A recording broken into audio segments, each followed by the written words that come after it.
Buddhism is a world religion founded by the Buddha in ancient India.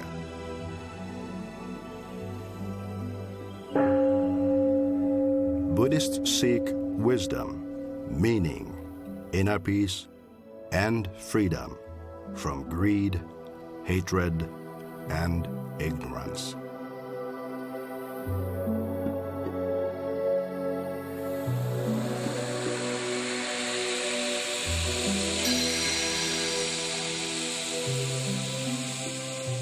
Mutually sustaining life, a Buddhist call to a troubled world.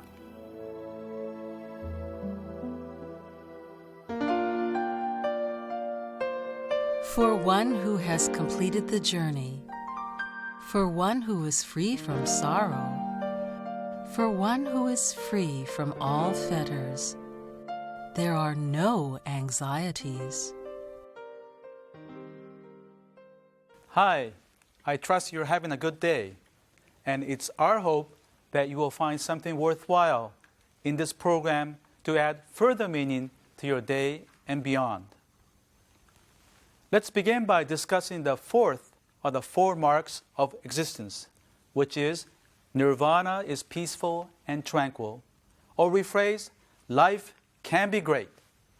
To review the first three of the four marks of existence, rephrased in colloquial terms are: 1. Life is a bumpy road. 2.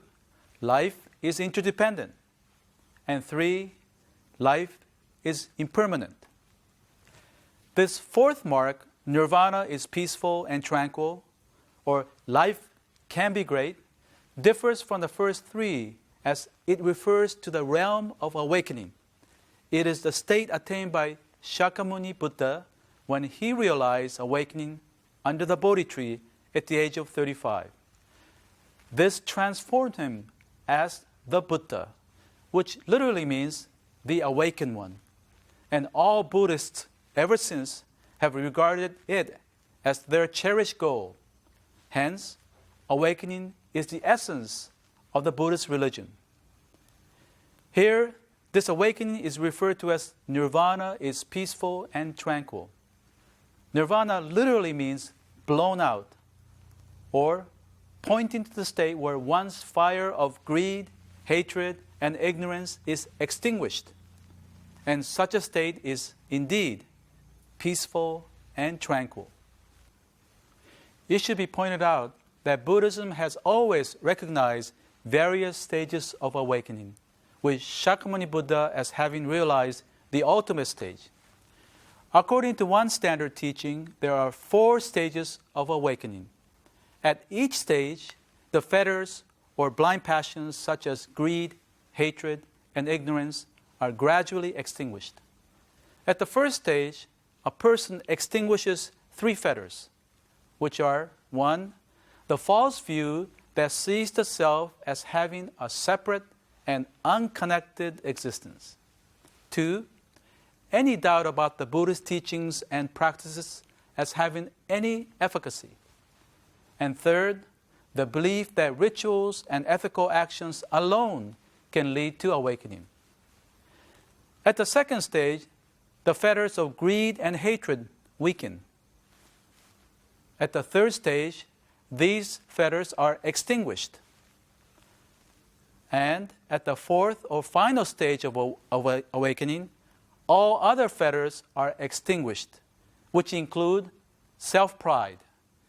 Pride is very subtle and is the most tenacious of the fetters to extinguish. Some of you may now be feeling quite intimidated by what is expected for Buddhist awakening, saying to yourself, "No way, I can't do that." However, the first stage is within the reach of many people who make a serious and conscientious effort. Plus, even if the first stage is not reached, any sincere effort to practice and understand the teachings can make a huge positive difference in your life. That has been the case for millions of ordinary people throughout the centuries.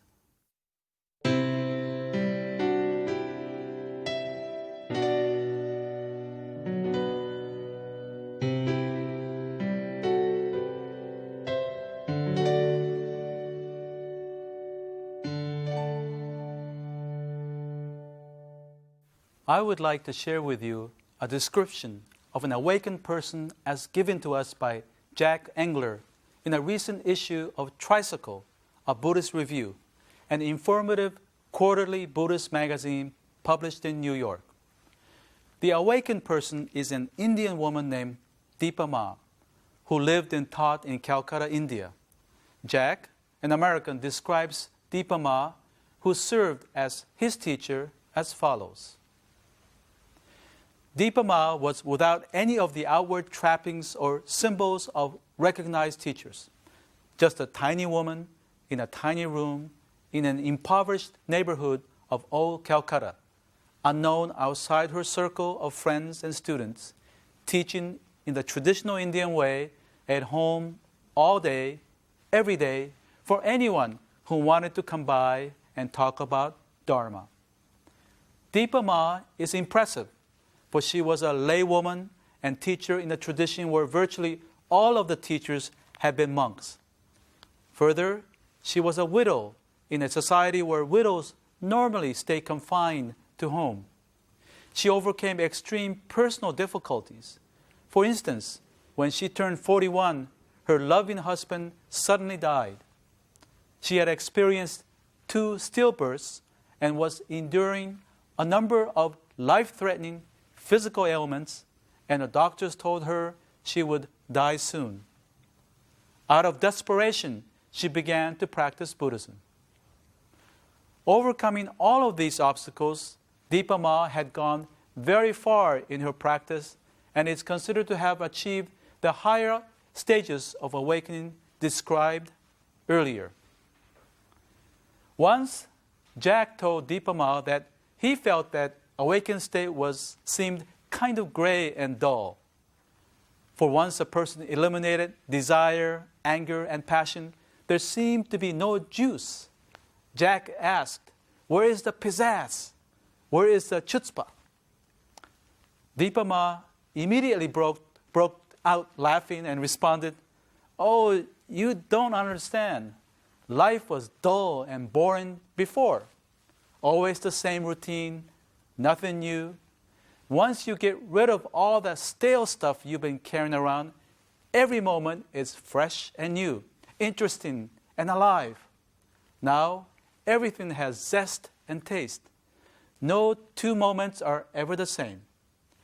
And her words are supported by the traditional explanation of the qualities of an awakened mind, which are joy, generosity, compassion, curiosity, truthfulness, serenity, equanimity, wakefulness, one-pointedness, and impeccability. There is definitely no lack of pizzazz or chutzpah here. Deepa Ma used to worry a lot about the future. For example, how she would live, what would happen to her, and how she would take care of her daughter. She also felt enormous suffering over the sudden death of her husband. She was burning day and night with grief. However, the burning grief cooled down and left her, and she was able to accept the truth that wherever there is birth, there is death.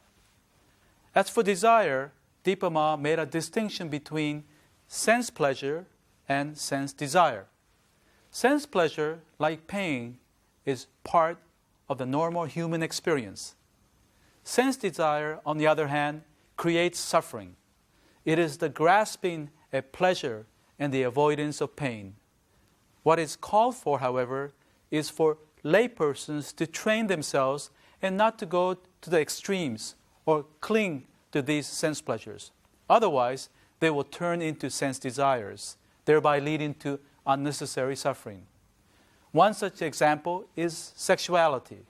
It can be the most satisfying and precious act within a loving, committed relationship, but can wreak havoc in the relationship when trust is broken, as sexuality turns, in Deepa Ma's words, from sense pleasure into sense desire in an act of adultery.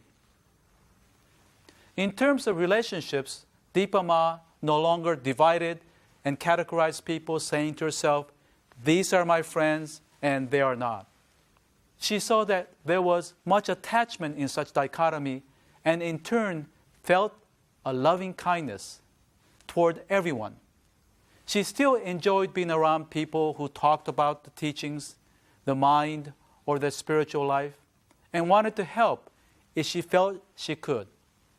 However, she had no interest in ordinary or useless talk or going somewhere to visit someone just to visit. She never felt lonely when she was alone. Dipa Ma felt that her practice of Buddhism made her more certain of her responsibilities toward her family. She became more confident as a mother. For example, she was asked to stay in Burma to serve as a meditation teacher, but decided to return to India in order that her daughter would not lose touch with her Indian roots. Dipa Ma's life changed greatly as a result of her practice, for before she was attached to everything. She wanted to do so much. Now she felt free, not bound. She no longer wanted anything for herself. In her words, "I'm living. That's all. That's enough." Also for her, there was nothing ultimately desirable or to cling to in this world. However, she felt that we can make good use of everything in this world, for all experiences can be used for personal learning, betterment, and for helping others. Dipa Ma said that she was no longer afraid of death. She understood that dying is natural and is part and parcel of life. So you might ask, what is there for her to live for? Well, Dipa Ma said that she would like to be completely free from her attachments and fetters, and so would continue to practice to cultivate herself. And she would also share her wisdom and compassion freely with anyone who seeks awakening. This remarkable human being and Buddhist teacher, Dipa Ma, certainly exemplifies today's opening passage. For one who has completed the journey, for one who is free from sorrow, for one who is free from all fetters, there are no anxieties. In our next show, Professor Jidong Chen, representing the Chinese Buddhist tradition, will be back with us as we explore the qualities of awakened persons who are within our midst.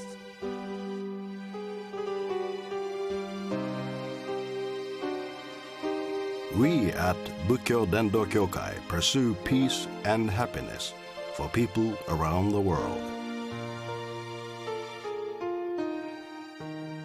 We have published the Buddhist teachings into 41 languages and donated our publication to hotels and other facilities in 55 countries.